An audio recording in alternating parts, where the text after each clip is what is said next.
Сәлеметсіздер ме 9-шы сынып оқушылар? Біз бүгін 4-ш тоқсанға арналған атом құрылысы, атомдық құбылыстар бөлім бойынша жиынтық бағалаудың тапсырмаларын талдаймыз. Бірінші тапсырма жылулық сәулелену құбылысы. Жылулық сәулелену құбылысы ол қызған денелердің сәуле шығарып электромагниттік энергия таратуын айтамыз. Екінші тапсырма торий элементін 2 рет альфа, 2 рет бета ыдыраудан кейін қандай элемент пайда болатынын анықтаңыз. Массалық саны 232, реттік номері 90. 2 рет альфа ыдырау, ол үшін 2 көбейтілген гелий ядросын жазамыз. Массалық саны 4, протон саны 2. Бөлініп шығатын элемент 2-ке 4-ті көбейтсек 8, 232-ден 8 азайтамыз. 224 массалық саны. Протон саны 2-ке 2-ні көбейтеміз 4, 90-нан 4 азайтамыз 86. Сонда 86-шы элемент радон екен. Келесі 2 рет бета ыдырауды табуымыз үшін осы радон элементін аламыз. Бөлініп шыққан массалық саны 224, реттік номері 86. 2 көбейтілген электронды жазамыз. Бөлініп шығатын элемент 2-ке 0-ді көбейтсек 0, 224-тен 0-ді азайтсақ, ол массалық саны өзгермейді. 224. 2-ке минус 1-ді көбейтсек минус 2. 86-тан азайтатын болсақ, ол минус болғандықтан қосылып кетеді. Сонда 88. 88-ші элемент радий екен.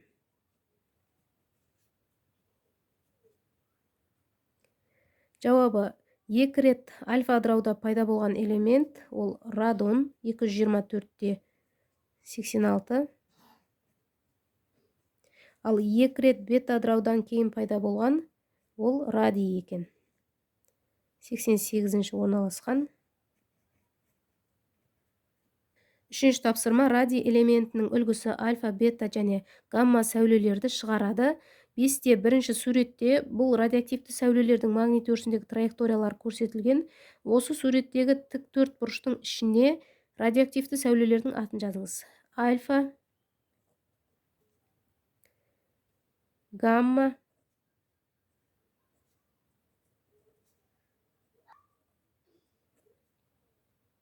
бета.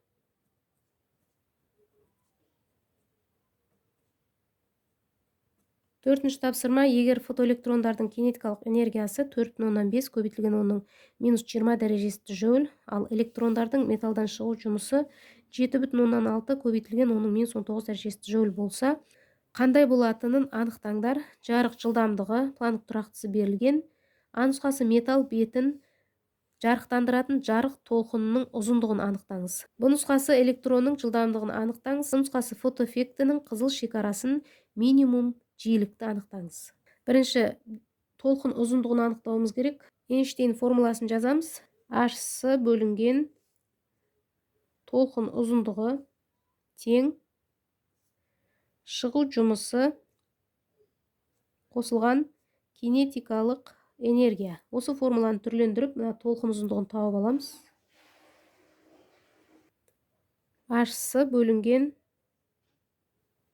шығу жұмысы қосылған кинетикалық энергия. Келесі В нұсқасында жылдамдықты кинетикалық энергияның формуласын жазамыз. Бұл жерде масса электронның массасы көбейтілген В жылдамдықтың квадраты бөлінген 2. Осы формуланы түрлендіріп, жылдамдықты табатын болсақ, квадрат болғандықтан түбірге алынады. 2 көбейтілген кинетикалық энергия бөлінген электрон массасы. С нұсқасында минимал жиілікті табуымыз керек. Шығу жұмысы бөлінген H. А нұсқасынан бастап есептейік. Планк тұрақтысы 6,163 көбейтілген оның минус 34 дәрежесін көбейтеміз.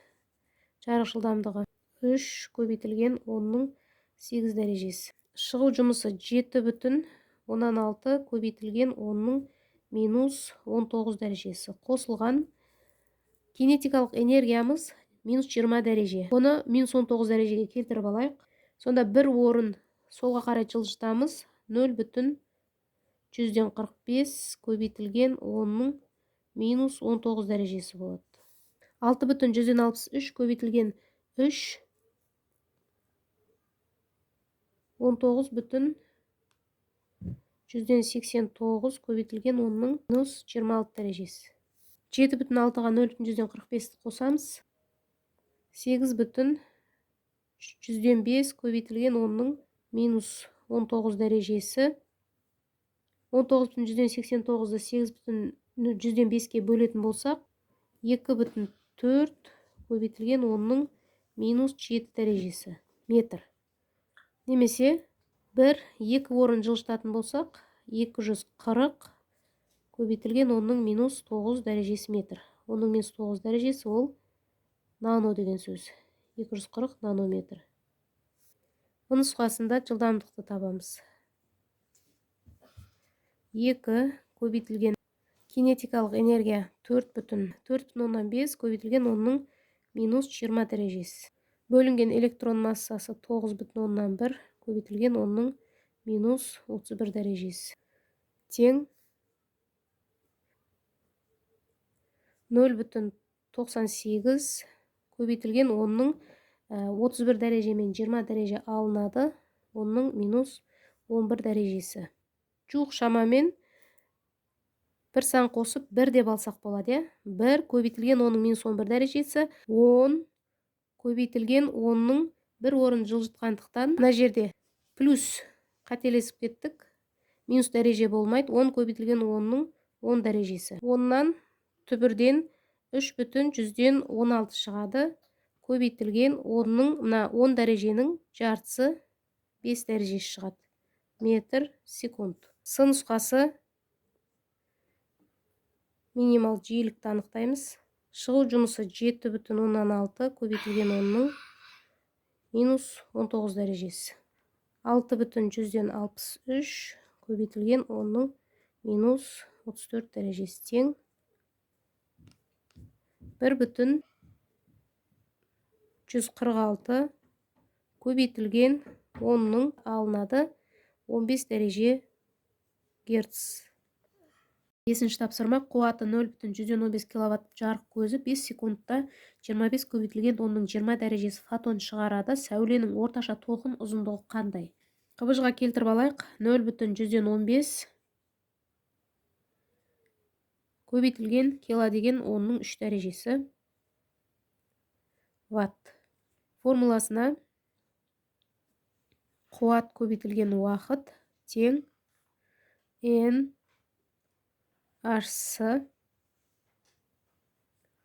бөлінген толқын ұзындығы. Осы формуланы түрлендіріп, толқын ұзындығын тауып алатын болсақ, N H бөлінген қуат көбейтілген уақыт. Фотон саны 25 көбейтілген 10-ның 20 дәрежесі көбейтілген Планк тұрақтысы 6,163 көбейтілген 10-ның минус 34 дәрежесі. Көбейтілген жарық жылдамдығы 3 көбейтілген 10-ның 8 бөлінген қуат 0,115 көбейтілген 10-ның 3 дәрежесі уақыт 5 секунд. 25-ке көбейтеміз 6,163-ті, оған 3-ті көбейтеміз 497,125 көбейтілген 10-ның 20 мен 8, 28 дәреже, минус 34 дәрежеден алынады, сонда 10-ның минус 6 дәрежесі болады. 0,115-ті 5-ке көбейтеміз 0,175 көбейтілген 10-ның 3 дәрежесі бар. Тең 497,125-ті 0,175-ке бөлсек 663 көбейтілген 10-ның минус 6 дәрежесі бөліміндегі 3 алыну керек. Минус 6, минус 3 қосылады, 10-ның минус 9 дәрежесі метр болады. Сонда 663 нанометр.